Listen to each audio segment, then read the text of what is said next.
Martin Jol stopped the training.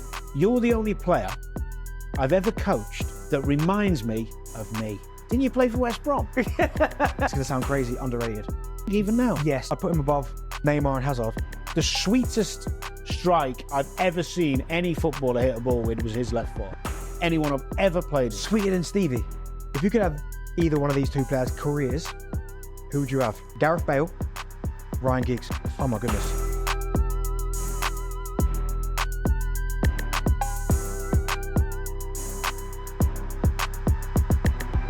Yes, we're back with another episode of the Shortlist. This will be episode 3. Myself, Darren Bent, and Danny Murphy. Smurf, how you doing?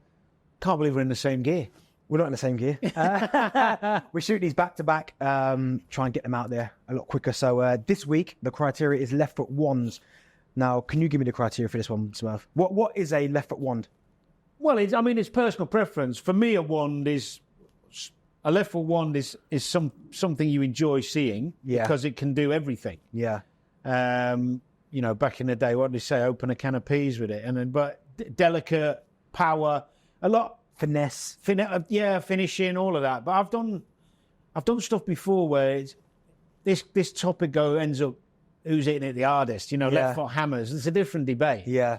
And there's lots of. When you start going through it, there's so many players. It's those left foots that you just go wow. Yeah. Which is why I've chosen 3 that I've either come up against or with, because I always feel, I don't know about you, obviously there's loads of brilliant left-footed players that we've admired over the years and you can watch, but being around it, feeling it, seeing it, watching it, makes it different, no? Yeah, when you see it every day. Yeah. You see what they can do every day. Like some days they'll be off it, but other days you go. Or even when you played against someone a few times, you just feel the magic, Our top 3, so Smurf, who's your number 3? Number 3, I'm going for Robbie Fowler. Yeah? Okay. Yeah. Shocks me that. Does it? Doesn't shock me in terms of one, because when you talk about finishers, Premier League history, he would be in my top 3 finishers. Well, this is what I was saying about playing with someone. So Robbie's finishing was a joke. And Robbie could do all sorts of things, do dinks, chips. When he hit one, they stayed hit as well. The Villa one. Remember the Villa one with the ball stayed still? He got Cruyff turns, didn't he? That Cruyff turns it and they go boom. So he had that in the bag of all types of finish, which in itself is a technique. You probably won't remember because obviously I watched Robbie a lot as a young lad and also then got to play with him. Yeah. Whippage, free kicks, top bins. Yeah, I don't remember him doing that. Yeah. Free kicks. One day just pop. It's like... Honestly, and also he had, wouldn't say it's his like super consistent with it, but the through balls. He put Stevie in like a couple of times that I remember. He put one in for me as well, like a pass where I didn't expect. Yeah. And he's got the outside of the left foot as well. The thing is with Robbie, unusually for left footers, and I know it's off topic, his right foot was brilliant. Yeah. He could finish on his right brilliantly, better than a lot of right footers. But his left foot, he had more in there than people just remember the goals. Yeah. But when you're whipping free kicks in top corners, which he did, when you're outside of the, little through balls with the outside of your left foot, and Robbie could take through corners and no problem. Like, whip them in. He wouldn't because he'd want to score. Was he one of those that would work on it in training? Was he one of them that stay out after training and just practice it? Or was it natural to him? Because he looks to me like, I'm not saying he didn't put the work in, because obviously he did. But you talk about natural finishers. He's natural finisher. Yeah, one of those where him staying on the training pitch would only get him so much better because he was already there in terms of it's only his decision making, which is probably what he worked on the training pitch. Robbie was amazing at all sorts of finishing. It wasn't, a lot of people have a stock finish. Yeah. But he didn't. And I'll tell you one bit of interesting thing about Rob, just to finish off on Rob. He used to score a lot of goals near post, on the angle. Yeah. And I remember saying to him one day, because you think keeper should save him. Right? I said, did you go aim for the near post? He's like, yeah. And always high. Yeah. You might remember one at Old Trafford in a draw, he scored 2. Remember when he give someone the... Yeah, that was the other one was a near post rocket. And he used to do it a lot, both feet. So I said to him, why'd you go near post? He said, well, it's the closest distance. Yeah. Right?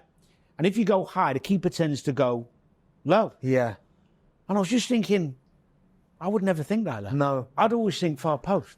I remember that first one. And he just smashed them. Yeah. But not just that, I mean, loads of Robbie's goals, you think, where's the keeper? Yeah. And he smashed them high near post.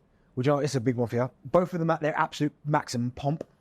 But so Robbie's flying. I know what you're going to say. Right. Nickname, God. Right. Well, I know what his nickname is. And Great lad as well, by the way. Ballon d'Or winner, Michael Owen, at their absolute pomp. Who's better? I think at their absolute best, Yeah. I wouldn't be able to choose, honestly. Okay. But Sitting on the fence. when I was no, I'm not going to sit on the fence. When I was there, Yeah.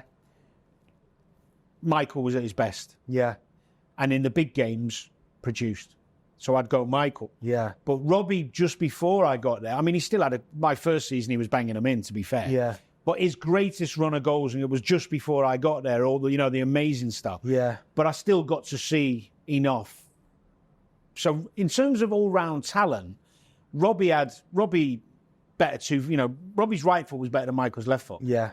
And you could argue some of Robbie's finishing was more natural. But Michael, to be fair, Michael was a natural fit. Mike came easy to Michael. Yeah. But in the big games, I played, Michael turned up all the time. Was you there? And Robbie done his knee as well. Was you there with Michael then, the cup final, Arsenal? Yeah. The two. I was there the whole time Michael was playing. But I'm not just talking about that game. I mean, UEFA Cup final he scored. League Cup final, last 10 minutes against Man U. Yeah, every big game. Yeah. Just turned up. And terrified defences. But I've always been asked about Robbie and Michael, and they are quite different. And recently, I think on Talk, they both said about themselves thinking they were better than the other one. Yeah. Which you'd expect. Of course, they have to. But I was lucky to play with them. Yeah. Do you know what I mean? You feeding them. Yeah. I mean, I thought I was lucky playing with you. Number 3. So your 3 Fowler. So my 3 is a bit surprising. I replaced this person with... so John Arne Riise was in mine. Yeah. But then you made a really good point at the start between like a cultured left foot one or just a hammer. And John Arne was a hammer. I've gone for Matt Taylor. Yeah. Portsmouth. Played against him. Yeah. Oh my! I remember playing under 21s with him. Screamers. He was someone anywhere in the opposition half, he's dangerous, and that sounds ridiculous. Hit free kicks, hit volleys. He hit one at Portsmouth, didn't he? From the halfway line, where I think the goalkeeper or defender clears it and just comes in volley. Someone that can hit the ball from that accuracy, from that distance, for me has to be in there. And not only that as well, I've seen him the little slidey ones where he goes through with the goalkeeper, slides it in. I've seen him hit him from 25 yards. I've seen him hit free kicks. I've seen him score from a corner. I mean, he's one of those players where, not necessarily as a player, he's top drawer, because he's not. But in terms of his left foot as an attribute, that left foot for me is world class. Whoa. Yeah. I'm not saying that. Listen, he's not. I know what you're saying. He's not a world class player, but his left foot, to be able to do that, what he does with that accuracy. I'll jump to my number 2 from that. Yeah. Because very similar. I'm going to go Patrik Berger. Oh, wow. Now, Patrik Berger turned up a little bit. I think got a hat-trick on his debut against Chelsea, right? He has got the sweetest strike I've ever seen any footballer hit a ball with. It was his left foot. Anyone I've ever played with. Sweeter than Stevie. The same in effect. That wowness. Yeah. He just hits through it like, I don't know how he did it. And the ball would always be moving everywhere. And it was a weapon. Yeah. But what he also had was the free kicks, the bend. Yeah. Great crosser, whippage. And he could pass as well. So it wasn't just this rocket. It was the cultured stuff. Yeah. Loved an outsider, little left foot as well. I think he was at Villa and Portsmouth after Liverpool, where it wasn't quite. No. But he still scored the odd worldie. But Patrik had this noise when he hit the ball that I couldn't make when I hit it. Do you know who else was like that? He's not a lefty, but who had that same sweet Tom Huddleston? Yes. He used to hit the ball and it used to go like a boom, and it just go. Phew. Unbelievable. I couldn't replicate that sound. Joe, I've got to tell you a quick story about Tom. I know he's not a left footer, but we're just quick. We were training once at Tottenham, and he hit this unbelievable pass. And Martin Yole stopped the training, well, briefly, really, and he said, dead serious, wasn't even joking. He said to Tom Huddleston, "You're the only player I've ever coached," after he did this pass, by the way, "that reminds me of me." It did. And Keano was like, didn't you play for West Brom? I was like, this manager's off his head. Yeah. He was actually thinking he was played like Tom. It's like, no. Incredible technique. Come on, mine. But you know, going back to Patrik Berger. Yeah. Was you playing in the game at the Valley? He's at Portsmouth. He flicks the ball up and volleys it from about 35 yards. Rings a bell. You're at Charlton where I don't know. The Thierry-like volley. Patrik Berger. No, I don't think I was. They roll the ball into him. He flicks it like Thierry does and hits his volley, but like across his body, so it goes like. It's one of those beautiful things you get to experience when you train with people and you play with them. Yeah. You wouldn't know it. It's a bit like when people talk about Moussa Dembele. Yeah. Another wonderful left foot, not as terms of striker, but great left foot. Until you're around them and you play them, you don't get to see it. Berger is underrated, his left foot. When I hear about people talking about left foots, Berger never gets a mention. But he's my number 2 anyway. You? All right, my number 2, I've gone for, and again, listen, I'm a big fan of this player. Premier League great, Liverpool great. People talk about him now, but when you look at when he first got to Liverpool, some of the goals that he scored, his left foot, I've got Mo Salah. Oh, yeah. Right, now, I know at times he's not world class, apparently. It's ridiculous. Simon Jordan. His not just his numbers, right, but some of the times you look at his technique, and I get it, he can look a little bit not pretty on the eye. At times, it's not the easiest to watch.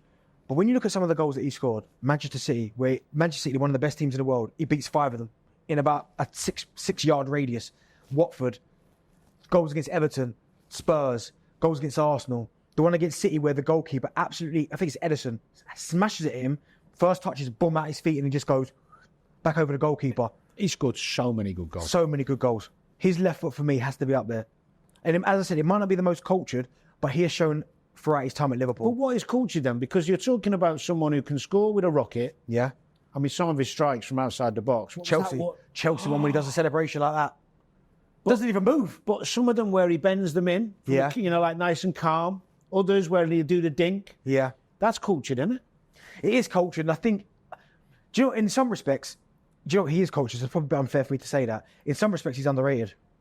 Because I don't think Mo Salah, in terms of his finishing and his all-round game and him as a player, gets the respect it deserves. Well, I looked at some numbers the other day, and it's more or less the same numbers, give or take. Tiny bit of difference of Thierry and Mo Salah. Goals to games, right? Now, I think 90% of people would pick Thierry over Mo. Yeah. And I get it. Yeah.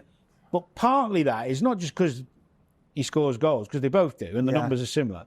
It's because he looks, he is graceful and skillful, and he looks better on the eye. Yeah. It's like people, when you were at Tottenham with Berber, Keano, Jermaine. Yeah. Most Tottenham fans, I'm not being disrespectful, would probably say they'd have Berber ahead of you. Yeah. Because the way but Berber's never going to score more goals than you. No. I know what you mean. would score more. I think you got more than him that season. So the Tottenham fan on the streets going, if we're going to sell someone, sell Bentley, we'll keep Berber. Yeah. Because if you want to score goals, elegant on the ball. If you want to score goals, you keep Bentley. Yeah. But no, you're probably right actually when it comes of Omri and Salah, but I do think he's underrated. But as far as a left foot goes, I think he could do it all, as you said there. Smash, caress, whip. I think he had it all. You're number 1. Number 1, you can't really disagree. I don't think anyone can dig me out on this one. Rivaldo. Now, I was very fortunate. Played against him 2 or 3 times. Definitely twice, I remember. I think he played in the 3rd one as well against Barca. Any for Brazil, England? No. I knew how good he was. Yeah. I'd seen loads of him. And he had that bit of an unusual style, didn't he? Yeah. You know, the way he moved. Bit dangly, yeah. wasn't he? But you know when he struck the ball? Yeah. It's like... But he had these little flicks, tricks, scoops. I'll never forget that that final day of the season with the overhead kick for Barca. Score hat-trick. Yeah. But when I played against him, I didn't realise how strong he was, like on the ball and stuff, when you get after someone. And the reason, really, that I wanted to bring him up, apart from being nice about him, is that I've got this picture at home. Right? The picture is me running with the ball. Yeah. At speed, Yeah. And he's on the floor because he's just missed the tackle. like looking at me or from the floor. And the picture is as if I've just like gone past it. Yeah. And I always say, because my boy's 14 and he loves FIFA and looking on all the players and all that. But that's the one picture I said to him, look, Rivaldo watching your dad fly by it. They told him. Yeah. I'm joking, of course, but do you know the reality of life kicks in sometimes where you go, it might take a picture. Then I got to share the pitch with someone as talented as him. Just incredible. Do you think he's underrated? Because when we talk about Brazilian greats, yeah, it's always Brazilian Ronaldo, rightly so. Ronaldinho, right? It's always like he's almost like the third string of that quartet. Do you know what I mean? Like people are like, it's Rivaldo as well. I think it's just the levels, isn't it? But he won the World Cup, didn't he? Yeah. All three of them Ballon d'Or winners. He won a Ballon d'Or. Rivaldo won a Ballon d'Or? Yeah. See, another bit of knowledge from Ben. Yeah. Honestly, flying. Like, even I'm English, like Brazil was like my team. That's history throughout. Did you have the kit? Yeah. Did you? Yeah.